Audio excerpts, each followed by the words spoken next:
शुरुआत करेंगे बड़ी खबर के साथ। भोपाल से मिल रही है, जहां मध्य प्रदेश में पुलिस कांस्टेबल भर्ती परीक्षा को स्थगित कर दिया गया है। गृह विभाग के निर्देश पर व्यापम ने सूचना जारी कर दी है। मध्य प्रदेश में 4 साल बाद पुलिस कांस्टेबल भर्ती परीक्षा हो रही थी। भर्ती नियमों में बदलाव के बाद दोबारा सूचना जारी होगी।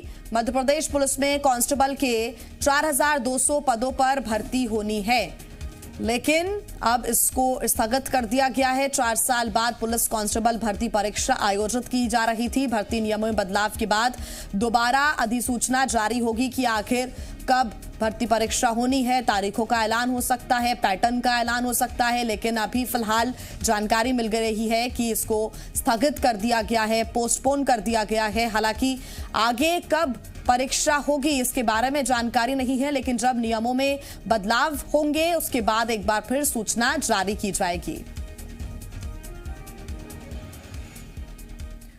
और एक और अहम खबर आपको बता दें, जहां Madhya Pradesh public service commission यानी कि एमपीपीएससी की ओर से कराई जाने वाली फॉरेस्ट रेंजर की तैयारी कर रहे अभ्यर्थियों के लिए एक बड़ा झटका है।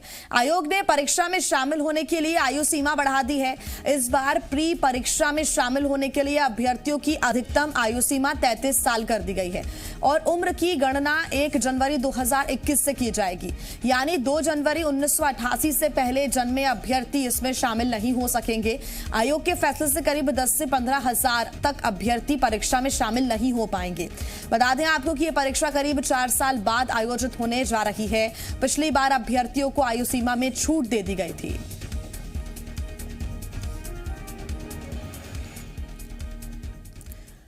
सरकार ने स्ट्रीट वेंडर्स के लिए योजना शुरू की। इसका मकसद है स्ट्रीट वेंडर्स को 10,000 रुपए तक की आर्थिक मदद दिलाकर उनकी स्थिति को सुधारना। लेकिन मध्य प्रदेश में यह योजना उतनी कामयाब होती नजर नहीं आ रही है और उसकी वजह है बैंक की शर्तें।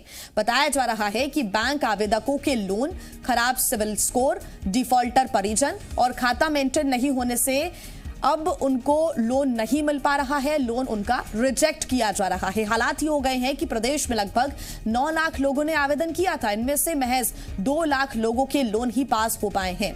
आवेदकों का कहना है कि बैंक से कर्ज नहीं मिल पाने की वजह से उन्हें बाजार से ऋण लेना पड़ रहा है, जिसमें उन्हें कई दिक्कतों का सामना करना पड़ रहा है। मध्य प्रदेश में स्ट्रीट वेंडर स्वनिधि योजना की वजह से कई लोगों को उम्मीद जागी कि लॉकडाउन में जब बिजनेस उनका ठप पड़ गया, ख़त्म हो गया, तो शायद 10,000 रुपये की मदद से उनका कामकाज दोबारा चालू हो सकेगा। लेकिन इस तरह के कई गुमटियां हैं जो बीच में शुरू होने की उम्मीद थी, लेकिन ये चालू नहीं हो पाई, इनका ताला नहीं खुल पाया। सावित्री ऐसी ही एक हितग्राही हैं जिन्होंने इस PM Svanidhi scheme, street vendor Svanidhi scheme को लेकर इन्होंने आवेदन किया था। आपने कब आवेदन किया था और उसका क्या हुआ? ये जब लोन चालू हो रहा था नहीं तो फॉर्म भर रहे थे, 4 महीने हो गए। अच्छा, 3-4 महीने से इंतजार ही हो रहा है। एक ऐसे ही और शख्स हैं जिन्होंने इस तरह से आवेदन किया। आपने किस चीज़ के लिए आवेदन किया था? मैं एक फुल्की का स्टॉल डालना चाह रहा था, तो वो मेरे 3-4 महीने हो गए, अभी तक कोई रिस्पांस नहीं आया। रिस्पांस नहीं आया? जी जी। बता रहे बैंक बहाना बना रही है, तरह तरह, कभी सिविल ख़राब है, कभी कुछ चीज़ कह देती है, इस तरह से बहाने बना के परेशान कर रही है। जी, बैंक वाले के पास जाओ तो वो तो यही कहते हैं आपका अभी नहीं होगा, कल होगा, परसों होगा, 1 महीना लगेगा, ऐसा कुछ बोल के और भेज देते हैं। इस लॉकडाउन की वजह से रोज़गार पर असर पड़ा? लॉकडाउन की वजह से बहुत दिक्कतें पड़ी हैं, बहुत ही ज़्यादा दिक्कतें हैं। अगर वो 10,000 मिल जाते तो शायद कुछ हो सकता था हमारा, और अभी इंतज़ार ही हो रहा है। इंतज़ार ही हो रहा है। अभी सुबह ही गया था मैं, तो उनने बोला अभी नहीं हो पाएगा आपका, अभी ये हो रहा है, वो हो रहा है, बीच में छुट्टी पड़ गई, ये हो रहा है। बहानेबाजी कर रहे हैं। तो ये हकीकत है इस स्कीम की कि मोदी और शिवराज तो चाहते हैं कि रोज़गार फिर से शुरू हो, लेकिन बैंक के आड़े आ रही हैं। कभी सिबिल के नाम पे, कभी बैंक अकाउंट मेंटेनेंस के नाम पे, कभी दस्तावेज पूरे नहीं होने के नाम पे, तो कभी परिजनों के डिफ़ॉल्टर होने के नाम का बहाना बनाया जा रहा है। और स्ट्रीट वेंडर के ये जो ताले हैं वो खुल नहीं पा रहे हैं, रोज़गार नहीं मिल पा रहा है। कैमरामैन लवनीत सैनी के साथ संदीप भमरकर, जी मीडिया, भोपाल। शिवराज सरकार आत्मनिर्भर एमपी बनाने की दिशा में काम कर रही है, लेकिन दूसरी तरफ बेरोजगारी के सामने खड़ी मुश्किलें कम होने का नाम नहीं ले रही हैं। जहां एक और सरकारी नौकरियां मिलना मुश्किल है, तो वहीं स्वरोजगार करने वाले भी परेशान हैं। प्रदेश में 4200 कांस्टेबल्स के लिए होने वाली भर्ती परीक्षा एक बार फिर स्थगित कर दी गई है। एमपीपीएससी की ओर से फॉरेस्ट रेंजर परीक्षा के लिए आयु सीमा कम करने से करीब 10 से 15 हजार अभ्यर्थी परीक्षा नहीं दे सकेंगे। लॉकडाउन ने छोटे व्यापारियों या स्ट्रीट वेंडर्स को सबसे ज्यादा परेशान किया। सरकार ने स्ट्रीट वेंडर्स के लिए योजना शुरू की, लेकिन हालात यह है कि बैंक ही कई मुद्दों को लेकर आवेदन अस्वीकार कर रहे हैं। इन मुद्दों को लेकर जहां एक तरफ कांग्रेस ने सरकार पर बेरोजगारों को धोखा देने का आरोप लगाया हुए प्रदेश भर में विरोध प्रदर्शन करने का भी ऐलान कांग्रेस ने किया, तो वहीं बीजेपी सरकार के फैसलों का बचाव कर रही है। पार्टी का कहना है कि किसी तकनीकी कमी की वजह से कोई परीक्षा नहीं दे पा रहा है, तो उसकी कमी पूरी की जाएगी। कांग्रेस सरकार के समय में तो नौकरी के नाम पर बैंड बजाने और मवेशी चराने की बात की जाती थी।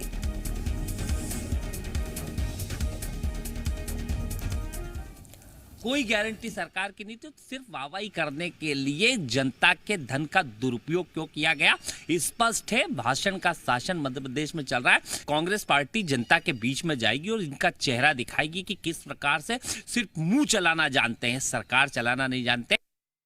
हमें लगता है कि भारतीय जनता पार्टी की जो सोच है लोगों को स्वयं पैर पे खड़ा करने की, स्वरोजगार देने में, उसमें ये 2-3 विषयों में यदि कहीं ना कहीं किसी कारण से, तकनीकी कारण से पीछे भी हट रहे हैं, तो बाकी भी ऐसी सैकड़ों चीजें हैं जिसमें लोग लेके अपने पैरों पे खड़े होंगे। कांग्रेस पार्टी पहले इस बात का जवाब दे कि 15 महीने उनका जो शासन किया उसमें जिस तरीके से भ्रष्टाचार मचाया था, वो पैसा आज कहां पर है। और इसी पर ज्यादा जानकारी के साथ जी मीडिया संवाददाता संदीप भमरकर हमारे साथ जुड़ गए हैं। संदीप, एक तरफ तो आत्मनिर्भर मध्य प्रदेश को लेकर बैठकें होती हैं और उस बैठक में खुद शिवराज सिंह चौहान ये कहते हैं कि हर महीने 1 लाख रोजगार पैदा करने का लक्ष्य रखना है हमको, लेकिन दूसरी तरफ जो योजनाएं पहले लागू की जाती हैं उनके बारे में बताया जाता है, जनता को अपनी पीठ थपथपाने का भी काम करवाया जाता है, लेकिन उन्हीं योजनाओं का नतीजा कुछ ऐसा मिल रहा है कि लाभ किसी भी व्यक्ति तक नहीं पहुंच रहा है, चाहे वो कांस्टेबल भर्ती परीक्षा हो, चाहे वो एमपीपीएससी की बात हो, या फिर स्ट्रीट वेंडर्स के लोन को लेकर परेशानियां हो। ऐसे कैसे रोजगार मिलेगा? क्या ऐसे मध्य प्रदेश आत्मनिर्भर बनेगा? देखिए, जो सरकार की तरफ से तस्वीर दिखाई जा रही है हकीकत में वैसा नहीं है। इसके अलावा भी कई ऐसे लूप होल्स हैं जिसकी वजह से, जिसका खामियाजा उन बेरोजगारों को भुगतना पड़ रहा है जो नौकरी की चाह रख रहे हैं, अपना रोज़गार फिर से शुरू करने की इच्छा रखते हैं। दरअसल जो रोज़गार 2 तरह से हासिल किया जा सकता है, या तो ख़ुद का रोज़गार हो या फिर सरकारी नौकरी करें। सरकारी नौकरी में हम देख रहे हैं, चाहे सबसे निचले स्तर का जो नौकरी है वो कांस्टेबल हम कह लें, पुलिस विभाग में कांस्टेबल से लेकर शुरुआत होती है, और कांस्टेबल की भर्ती हो या फिर पीएससी की भर्ती, यानी राज्य प्रशासनिक सेवा की भर्ती, कुछ दीगर और काम है जो राज्य सेवा के अंतर्गत आते हैं, राज्य वन सेवा जैसे। तो इन भर्तियों में जिस अंदाज में भर्ती निकली है उस अंदाज में काम नहीं हो पा रहा है। ऐसा लगता है कि बहुत करीब है ये भर्ती, लेकिन जब हकीकत में देखने जाए तो पता लगता है कि कई सारे कैंडिडेट्स जो इन नौकरियों का सपना देख कर तैयारियां करते हैं और अटैम्प्ट करने की कोशिश करते हैं। एक अटैम्प्ट अगर पूरा नहीं हो पाए तो सेकंड अटैम्प्ट के लिए पूरी तैयारी के साथ में आते हैं। तो इन तैयारियों के मद्देनज़र जब वो परीक्षा देने जाते हैं तो फिर अलग तरह की शर्तें आ जाती हैं। चाहे कांस्टेबल की बात हो, कांस्टेबल में इंतज़ार ही किया जा रहा है, अभी तक नियम शर्तें ही नहीं बना पाई है गवर्नमेंट। दूसरी तरफ पीएससी है, पीएससी में जो आयु सीमा को लेकर गणना की जा रही है उसमें 10 से 15 हज़ार लोग बाहर हो रहे हैं, और ये वो अब कैंडिडेट्स हैं जो पिछला अटैम्प्ट दे चुके हैं और अब थोड़ी सी खामी पूरी करने के लिए इन्होंने अपना दिन रात एक किया है और अब अगले अटैम्प्ट की तैयारी कर रहे थे, लेकिन जब एग्ज़ाम आया तो पता लगा कि वो नए नियमों में ओवर एज हो गए हैं। जो पूरी ज़िंदगी उन्होंने लगा दी सरकारी नौकरी की तैयारी में, आखिर उनके हाथ से सरकारी नौकरी फिसलती हुई नज़र आएगी तो उनकी उम्मीदों पर क्या होगा। दूसरा जो रोज़गार हासिल करने का जो सबसे बड़ा जो बोझ आया था, जो सबसे बड़ा संकट आया था, वो आया था स्ट्रीट वेंडर्स पे। स्ट्रीट वेंडर्स रोज़ाना की कमाई करके अपना जीवन यापन करते थे, लेकिन लॉकडाउन में पूरा चौपट हो गया।